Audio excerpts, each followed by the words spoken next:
Few products in the modern household are as quietly versatile as a plain box of baking soda.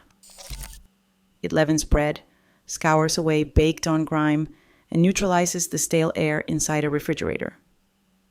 Yet one of its most surprising roles unfolds far from the kitchen, out among the flower beds, vegetable rows, and compost heaps of the backyard garden.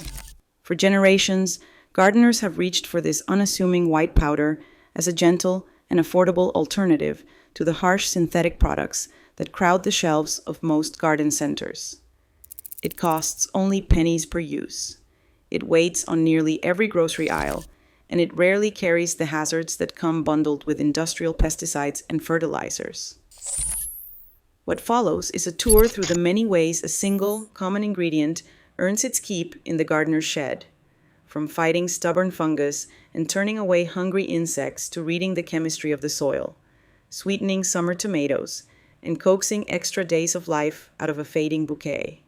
At its core, baking soda is sodium bicarbonate, a mild salt that shifts the pH of whatever surface it touches.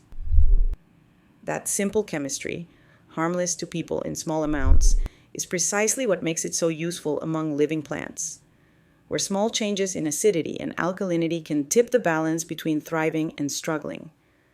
Unlike many synthetic treatments, it breaks down readily and leaves behind no lingering toxic residue, which is part of why it has endured as a household garden remedy for well over a century. Among the oldest of these garden uses is the control of fungal disease. Fungal infections are notoriously difficult to hold back, especially in seasons that turn warm and damp, the very conditions in which spores multiply and spread. A familiar remedy calls for roughly 4 teaspoons of baking soda dissolved into 1 gallon of lukewarm water. Misted over rose bushes, the solution is said to slow the march of black spot, the dark blemishes that creep across the leaves and steadily sap the plant's strength. Sprayed onto grapevines just as the first fruit begins to set, it lays down a protective barrier against rot.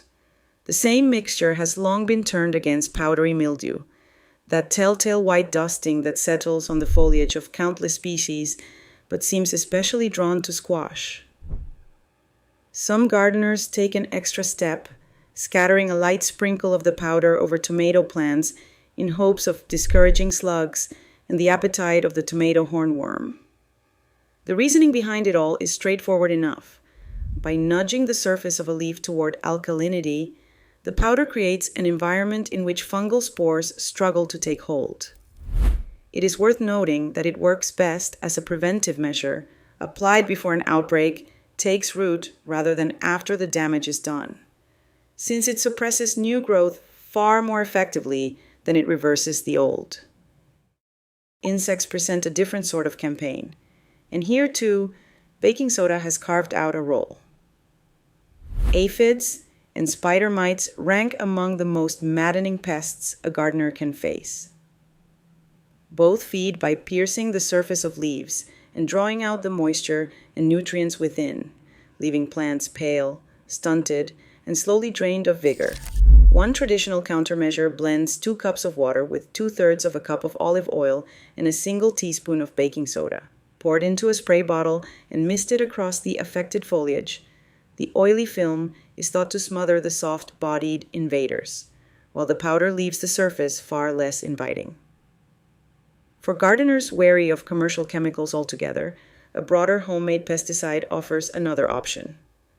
A tablespoon of olive oil, 2 tablespoons of baking soda, and a few drops of liquid soap stirred into a gallon of water create a mild, all-purpose spray. Applied gently every 3 days or so, it keeps a wide range of insects at a distance without leaching poisons into the ground or drifting back toward the house. A quiet reassurance for those who would rather not trade a healthy garden for contaminated soil. Ground-dwelling insects call for a clever strategy. A long-standing bait pairs equal parts powdered sugar and baking soda, scattered across the mounds where ants gather. The sweetness draws the foragers in, and the powder they carry back into the nest proves fatal to the colony below. The choice of powdered sugar is no accident, since ants are remarkably skilled at sorting coarse, granulated crystals from the mix and hauling away only the sweet reward, leaving the baking soda behind. Cabbage worms, the pale green caterpillars that strip broccoli, kale, and Brussels sprouts as readily as the cabbage they are named for, meet a comparable end.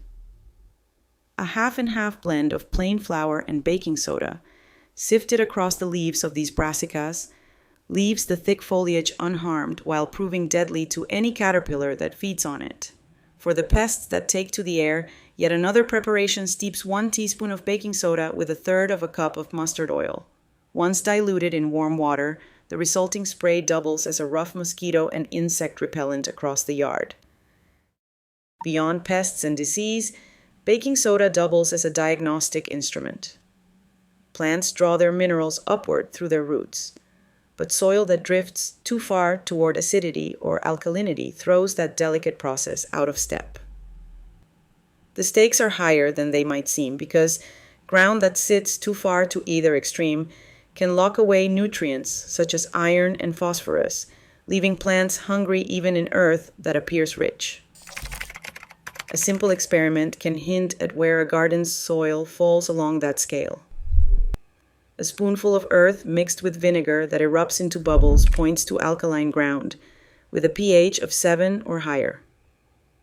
A separate sample moistened with water and dusted with baking soda will fizz instead when the soil leans acidic, sitting at 7 or below. Where the ground proves overly sour, a light scattering of baking soda just before watering can ease the balance back toward neutral. A correction worth repeating week after week until the telltale fizzing finally fades. The compost pile, that humble engine behind any productive garden, draws a benefit of its own. Decomposing scraps have a habit of turning sour and pungent, a smell that can strain relations with the neighbors as surely as it offends the gardener. A modest handful of baking soda worked into the heap tames those odors without smothering the beneficial microbes that quietly drive decomposition forward. Over time, the occasional pinch also helps keep the pile from growing overly acidic, a shift that can slow the entire breakdown process to a crawl. Cleanliness, too, falls within its reach. Houseplants depend on sunlight for photosynthesis, and a film of dust settling over their leaves slowly robs them of that energy. A very dilute solution, roughly half a teaspoon of baking soda stirred into 1 liter of filtered water wiped on with a soft and slightly damp cloth, restores the shine to the leaves and lets them breathe again. That same gentle scouring power carries over to the garden's hard surfaces. Pathways and walkways, streaked with grime, respond to a wash of about 2 tablespoons of baking soda per quart of warm water, scrubbed in with a stiff brush wherever the stains run deep. A measure of caution is wise along the borders, though, since a concentrated dose spilled onto lawn or flower bed can scorch the very plants the gardener means to protect. That same scorching tendency turns into an advantage when the target is a weed. Crabgrass, the coarse and sprawling invader that colonizes the cracks of sidewalks and driveways, can be smothered beneath a thick paste of baking soda pressed firmly into the gaps where it has taken root. Swept down into the crevices, the paste starves out the unwanted growth, though the same care still applies, keeping the powder well clear of any grass meant to remain. Baking soda cannot feed a plant on its own, yet combined with a few other pantry staples, it forms the backbone of a homemade tonic. One recipe stirs 1 tablespoon of Epsom salt, 1 teaspoon of baking soda, and half a teaspoon of household ammonia into 1 gallon of water. Diluted further and offered to the plants roughly once a month, the blend is said to revive specimens that have grown listless and pale. Roses, in particular, are reputed to answer this kind of attention with greener leaves and sturdier stems. Flavor marks yet another frontier. Few things capture the feeling of summer quite like a ripe tomato pulled straight from the vine.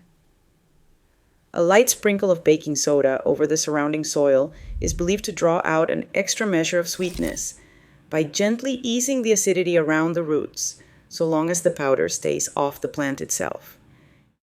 Indoors, the same ingredient stretches the life of a bouquet. 1 tablespoon of baking soda dissolved into 2 quarts of water, refreshed each day, can keep cut flowers vivid and upright for nearly twice as long as they would otherwise endure. Even the gardener's own skin falls under its care. Anyone who spends long hours among the beds eventually brushes against poison ivy, and the maddening rash that follows has a humble answer.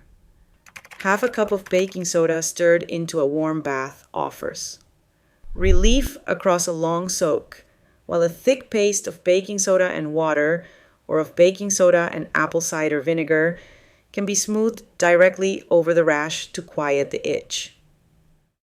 For all its versatility, baking soda is no miracle cure, and restraint is the secret to using it well. It is, after all, a salt, and salts build up in the soil over time. Applied too heavily or too often, it can upset the very chemistry it was meant to balance, pulling moisture away from roots and stunting the plants it was enlisted to help.